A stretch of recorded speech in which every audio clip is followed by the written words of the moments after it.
S'il y a un grand mal, l'un des grands mots, MAX bien sûr, oui disais-je, un mal qui semble freiner de quatre fers le développement du Tchad, eh bien ce mal, nommons-le enfin pour avancer, c'est la corruption. Par respect pour quelques citoyens cadres supérieurs, subalternes ou hommes d'affaires, encore propres et intègres, nous ne dirons pas que la corruption ressemble à un sport national. Ce mal, la corruption, tout comme les multiples guerres fratricides, mais aussi avec quelques pays dont nous allons taire bien volontiers le nom, les temps ont changé et nous n'allons pas ressasser dans les esprits les tristes souvenirs.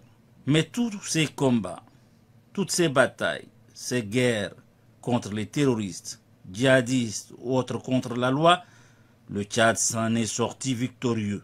Nous n'allons pas non plus passer sous silence total les séquelles, les stigmates et vestiges. Bref, juste un rappel pour faire une petite comparaison mais profonde entre la déchirure fratricide et les grandes batailles et la corruption. Oui, cette corruption que le Tchad n'a toujours pas pu vaincre après plusieurs stratégies, arsenal et dispositions de combat contre ce fléau néfaste, comme l'a nommé le numéro 1 tchadien lors de son adresse à ses compatriotes à la veille de l'accession du pays à la souveraineté internationale. Oui, à la veille de la 64e année de l'accession à l'indépendance du Tchad en 1960. Et pour le président de la République de poursuivre dans son adresse à la nation, dit-il, je le cite, « La corruption est une amère réalité au Tchad, dans notre pays, comme il l'a dit. » Au vu et à la lumière des différentes stratégies, luttes et combats menés, la fin de la corruption, c'est pas demain la veille.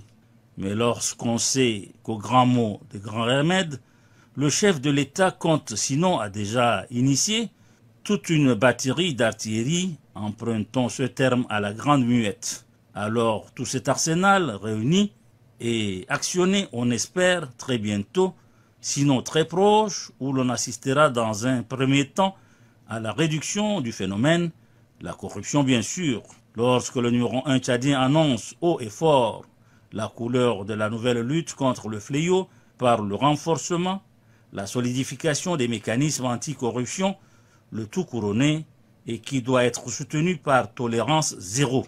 Autrement, nous ajouterons la fin illico presto de l'impunité. L'on ose croire, sans arrière-pensée, qu'il n'y a pas aussi meilleur remède pour anéantir le fléau lorsqu'on sait encore, grâce au message du président de la République à la nation, que toutes ces mesures doivent être soutenues par une mutualisation, population, société civile, chefs religieux et traditionnels, dans un premier but d'instaurer une culture d'intégrité, de probité, transparence et beaucoup plus de responsabilité dans la gestion de la chose publique. En incluant la population dans ce dispositif de lutte contre la corruption, cette gangrène qui anéantit tous les efforts du Tchad, le président de la République n'invite pas la population à la délation, mais plutôt d'être assez regardante et pourquoi pas objectif dans sa mission, car le bien public appartient à tous les 17 à 20 millions de Tchadiens. Il n'y a pas de raison que du jour au lendemain, des illustres anonymes et inconnus brassent des milliards de CFA puisés injustement, honteusement et frauduleusement dans les caisses de la République du Tchad.